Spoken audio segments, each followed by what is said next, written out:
Hello, everyone. This is part two of our Disney Conversations quarantine series. Kim Hart here with Mickey Travels, and I am joined by my fabulous husband, who is my partner in crime, my quarantine buddy, my Disney buddy, my everything right now. And so tonight we are going to talk about our top three things that we like to do in Walt Disney World outside of the theme parks. So things that we like to do beyond the theme parks. So we'll rank them again. We'll start with number three, number two, and then finish off with number one. So I'm going to let you actually kick it off with your number three choice. I don't know if we're all going to match on this one again, but we'll see. So That's my okay. number three this time was miniature golf at Fantasia Gardens. We did that a couple years ago. It's just a really cool, interesting golf course to go to. It's fun. It's not easy. No, it's not. It's definitely not easy. No. It can, if you get frustrated very easily, then maybe choose something else. But it is a fun it is a fun day. It's a lot of fun just to kind of go do something a little bit more chill and slow paced than running around a park.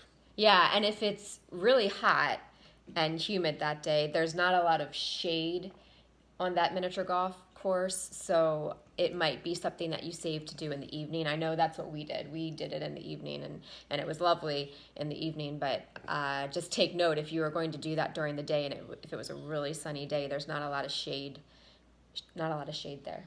I Okay. do remember it being a little mosquito-y there too when we were there. Really? Yeah, there Oh, were a lot of mosquitoes, but I think that was just the time of year. I don't remember that at all, but okay.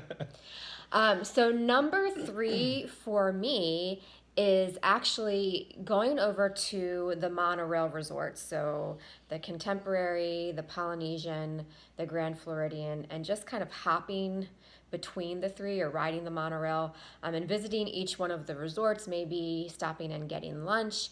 I know the Grand Floridian Cafe is a great spot for lunch. I like to go over there and I just like to see, I like to walk through the hotels and just kind of check it out, go through the shops, sit out on a porch or veranda of some sort, have a drink, or if you're at the Polynesian, you can go out to the beach or just kind of walk around and enjoy the ambiance. And another thing that I like to do when I'm over there, kind of resort hopping, is rent one of the boats, the motorized boats that you can take out onto either the Seven Seas Lagoon or Bay Lake, depending on which resort you are renting it from. And so all of those resorts, so Grand Floridian, Contemporary, Polynesian, and actually Wilderness Lodge, which is not on the monorail, but it's still you still can rent the boats there. You can get, I think, a speedboat, right? It's a speedboat for 32 Speedboat. speedboat. Okay, well, you can get it for $32 per half an hour. So you can take it and just they give you directions on how far out you can go and whatnot. But it's a fun thing to do, and it's something that not everybody thinks of. And it's kind of a relaxing, just fun activity to do outside of the theme park. So that would be my number three. All right, so number two. My number two is walk and visit Disney Springs. So I think we pretty much visit Disney Springs almost every time we're at Disney World. Every time we're there, there's something new now. They're building so much. There's new restaurants. There's live music at night. There's entertainment. There's places to have lunch, to get drinks, to shop. The shopping there is amazing. Any one of your high end stores that you would shop at home, they have there. It's just fun just to have a day just to walk around, and you can spend the entire day there from breakfast till dinner if you wanted to, because there's so many great spots to eat. Specifically, if we want to call out some places, there's a brunch spot there called Homecoming that we've been to a couple times that is absolutely amazing. If you're a moonshine fan, they have all sorts of crazy moonshines that they will offer you at breakfast, whether you want that or not. But their food is amazing, just kind of southern, down home, very hearty, good, unique breakfast items. And then you've got any number of places you choose from for lunch and even dinner if you want to spend the entire day there. Yep. Yep. So number two for me actually is just hanging out at your resort. So your resort could be just a vacation in itself, and I have a little activities guide actually from our last trip to Disney, which was February of 2020. Oh, it makes me sad kind of because they're closed right now. But this is an example of some of the activities that your resort has, and you should definitely, if you don't get this at the front desk, you should go and ask for it. But there's all kinds of things at your resort that you can take advantage of, but if you're in the theme parks, you're missing this. So they have wellness activities, they have yoga, they do, a lot of the resorts will do a fun run. There's an extra cost with that, but some of these things like yoga, they have shake a tail feather, so it looks like some kind of aerobics type of activity. They have daily activities for kids, so they do lawn games. At Riviera, they had the Riviera Grand Prix, and we actually took advantage of this with our little one, and it was a lot of fun for her. And then they have some, I guess, more complex things, and a lot of these do incur an additional fee, but they have this paint your own animation cell where you can experience what it might have been like to be a Disney ink and paint artist. They have Mediterranean masterpiece, so create a magical memento to take home and enjoy for years to come. They have painting on the Riviera, so you'll paint a picture. They also have an art scavenger hunt, so there's all of these fun things. And then, of course, you can just hang out at the pool, especially if it's a nice day. And if you need a break from the theme parks, which I recommend for people, particularly if they're there for more than 4 days, you might need a break from the theme parks. They're fun. They're a lot of fun, but they're crazy and they're chaotic and there's lines and there's fast passes and there's so much walking, and sometimes you just need a day to decompress, to rest your feet, to not have to deal with crowds, to not have to feel like your day is so planned and you have to be somewhere at a certain time, that you can just relax and feel like you can put your feet up and be on vacation. So that's my number two, is to just hang out at the resort, take advantage of the things that the resort has to offer. All of them, all of the Disney owned hotels have different types of activities and games and whatnot at their respective hotels. So like I said, if you aren't aware of those things, you should definitely check with your front desk. They have these activities guides and they will gladly give that to you, and you can take advantage of some of those fun things to do. All right, so you're number one. So my number one is, I would say, kind of like your number three, but it is, I said, visit another resort. So no matter where you're staying, we love to hang out at our own resort. There's any number of things and no shortage of things to do at your own resort. But there's opportunities to go and see things at other resorts that you would normally miss out on, even if it's a resort that maybe, you haven't been able to stay at yet, or might just, be out of reach at this point. Go over there during the day. There's nothing that stops you from going over there. When you pull in, if you go through the gate, all you have to do is tell them you're, coming for a lunch reservation, or you're coming just to check the place out or whatever. They'll let you in. There's parking, and then just go have lunch. We went to, what's the place at Wilderness Lodge? Oh, Geyser Point. Geyser Point. Yeah. We went over there one day just for lunch. There's a beautiful outdoor kind of covered patio area that overlooks out over into the water, and you just sit at the bar and you can just look out past the bar out into the water. They have TVs. It's just, they had great food, just for a lunch spot. I mean, it was really, really, really good food.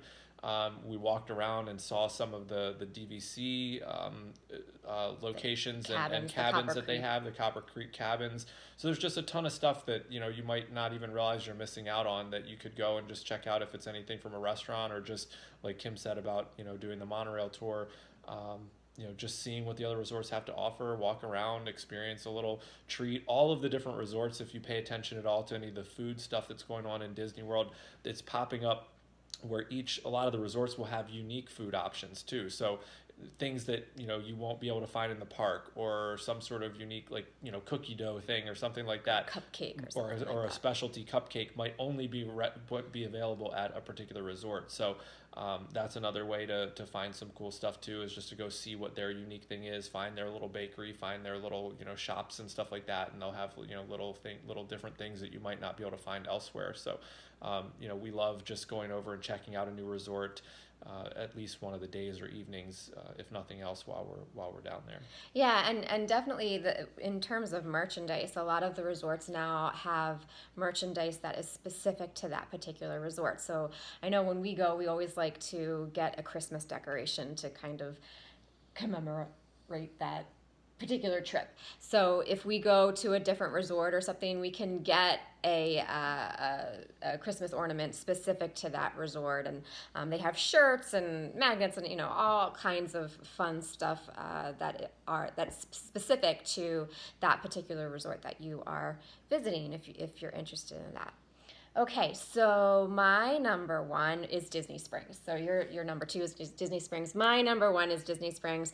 I think that they have done wonders with Disney Springs. So I was a diehard downtown Disney girl in my 20s when Pleasure Island was still there. I was a little brokenhearted when Pleasure Island closed down, and I wasn't really sure what they were going to do with this new Disney Springs concept.